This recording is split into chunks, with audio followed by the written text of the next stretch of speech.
2024లో election అయిన తర్వాత చాలా మంది ఎన్నో మాటలు వైఎస్ఆర్సీపీ అపోజిషన్ నుంచి కానీ ఎక్కడి నుంచో బీజేపీ, జనసేన, టీడీపీ కలిసి గవర్నమెంట్ కాబట్టి వీళ్ళకి ఎక్కడ కూడా అభివృద్ధి చేసే బాధ్యత లేదు ఇదని చెప్పి చాలా మటుకు చాలా మంది పేలాపనలు పేలారు.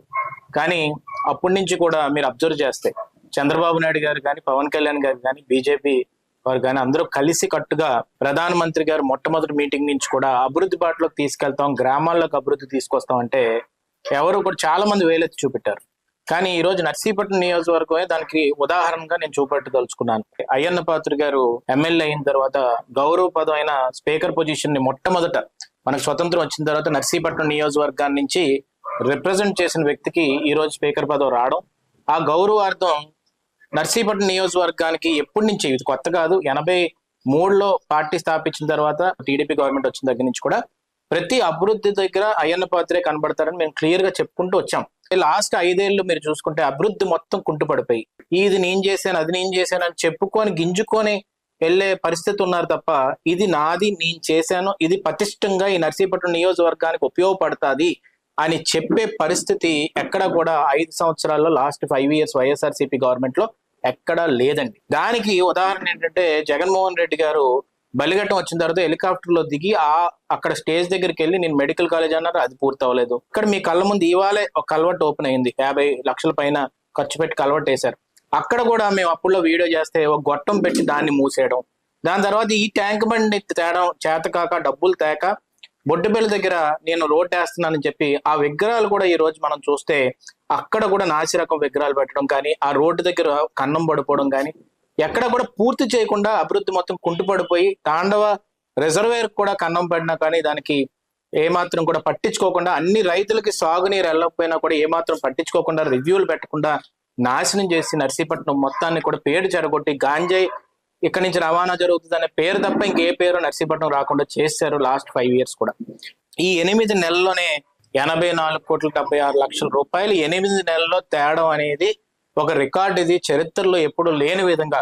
ఇక్కడ మనం అబ్జర్వ్ చేస్తే అయ్యన్న పాత్రుడు గారు చిత్తశుద్ధి ఏంటంటే పవన్ కళ్యాణ్ గారు, చంద్రబాబు నాయుడు గారు, బీజేపీ సహకారంతో నిధుల్ని పట్టుదలతో తీసుకొచ్చి నర్సీపట్నం నియోజకవర్గంలో అవ్వలేని రోడ్లు కూడా నేను పూర్తి చేయాలనే ఉద్దేశంతో ముందడుగేయడం అనేది అయ్యన్న పాత్రుడు గారిని అందరూ కూడా అప్రిషియేట్ చేయవలసిన అవసరం ఎంతైనా ఉంది. నేను టీడీపీ జనరల్ సెక్రటరీగా ఈ రోజు అభినందనలు తెలపాలి. ఈ విధంగా కృషి చేసి ఈ రోజు 84,76,00,000 నేను సంక్షేమం గురించి మాట్లాడట్లేదు, అభివృద్ధి ఒక్కటే మాట్లాడుతున్నాను. ఇంకా పాత గవర్నమెంట్ లో కొన్ని ప్రెస్ మీట్లు చూస్తే మేము 100 కోట్లు తెచ్చాం, 200 కోట్లు తెచ్చామని సంక్షేమాన్ని కలిపి మాట్లాడేవారు.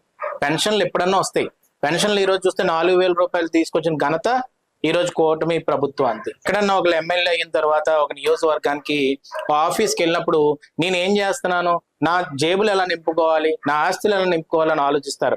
కానీ నర్సీపట్నం నియోజకవర్గానికి రోజు నేను ఎంత తీసుకెళ్ళాలి, నెలకు ఎంత తీసుకెళ్ళాలి, 8 నెలలకి నేనేం సాధించాను అనే ఒక బెంచ్ మార్క్ పెట్టుకొని పనిచేసే సత్తా ఉన్న ఏకైక నాయకుడు అయ్యన్న పాత్రుడు గారు అనేది మనం గుర్తుపెట్టుకోవాల్సిన అవసరం ఎంతైనా ఉంది.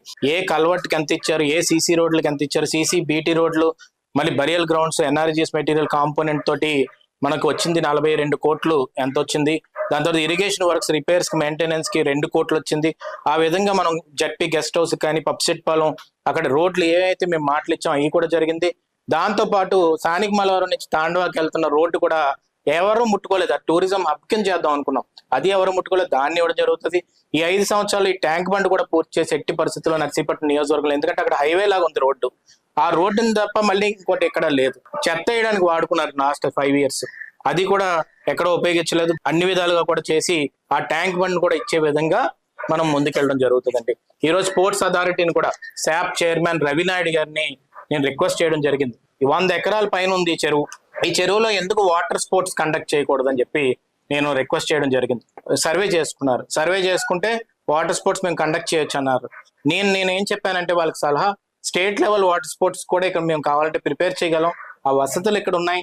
కాబట్టి మీరు దయచేసి నర్సీపట్నాన్ని ఒక హబ్ కింద తయారు చేసుకోండి. మనకి డయాలసిస్ పెట్టింది ఆ రోజు అయ్యన్న పాత్రుడు గారు, కామినేని శ్రీనివాస్ గారు హెల్త్ మినిస్ట్రీ ఉన్నప్పుడు ఆయన సపోర్ట్ తో పెట్టడం జరిగింది. ఆ రోజు చంద్రబాబు నాయుడు గారు ఇవ్వడం జరిగింది. దానికి కూడా ఆ డయాలసిస్ సెంటర్ తీసుకొచ్చింది మనమే. ఈ రోజు 50 పడకలు ఎక్స్ట్రా హాస్పిటల్ ఆ రోజు తీసుకొస్తే ఇంకోటి ఆయుష్మాన్ హాస్పిటల్ కూడా ఫండ్స్ లేకుండా అయిపోయింది. ఇవాళ ఇప్పటికీ నేను చెప్తుంది ఏంటంటే ఆ మెడికల్ కాలేజ్ నువ్వు శంకుస్థాపన చేశారు, దానికి జీవో లేదు, ఏ పాడు లేదు. ఇప్పటికీ ఎవరన్నా మాట్లాడే స్థితిలో ఉన్నారంటే లేరు. రాజకీయం చేయొచ్చు, కానీ నర్సీపట్నాన్ని ఎట్టి పరిస్థితుల్లో నాశనం చేయాలని రాజకీయం మాత్రం చేయకూడదు. ఈ రోజున అయ్యన్పాత్రి గారు చెప్పారు, నేను 8 నెలల్లో చేస్తానన్నారు. 8 నెలల్లో ఈ రోజు 84 కోట్లు తీసుకొచ్చారు.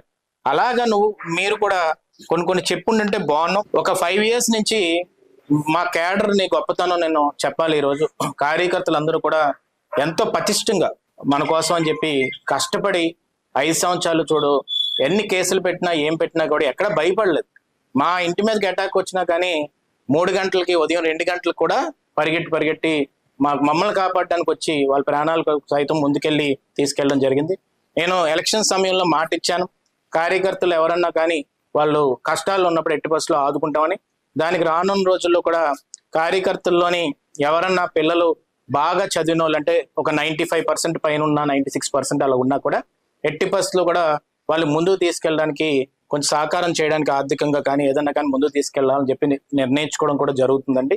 అది కూడా ప్రణాళిక రానున్న రోజుల్లో కార్యకర్తల కుటుంబాలందరూ బాగుండాలి. ఎందుకంటే మా కుటుంబానికి కష్ట సమయంలో వాళ్ళు నిలబడినప్పుడు వాళ్ళ కుటుంబాలకు కూడా మేము కష్ట సమయంలో నిలబడాలని ఈరోజు నిర్ణయించుకున్నాం. రికార్డ్ స్థాయిలో కూడా మాకు మెంబర్షిప్ బాగా జరిగింది. సుమారుగా 50,000 దాకా మెంబర్షిప్ నర్సీపట్నంలో రికార్డ్ స్థాయిలో ఎప్పుడూ లేదు. ఇదే ఫస్ట్ టైం 50,000 దాకా టచ్ అవ్వడం అనేది. అది కూడా రికార్డ్ స్థాయిలో మెంబర్షిప్ జరగడం, రాష్ట్ర వ్యాప్తంగా 1 కోటి పైన మెంబర్షిప్లు జరగడం అనేది రికార్డ్ స్థాయిలో జరిగిందండి.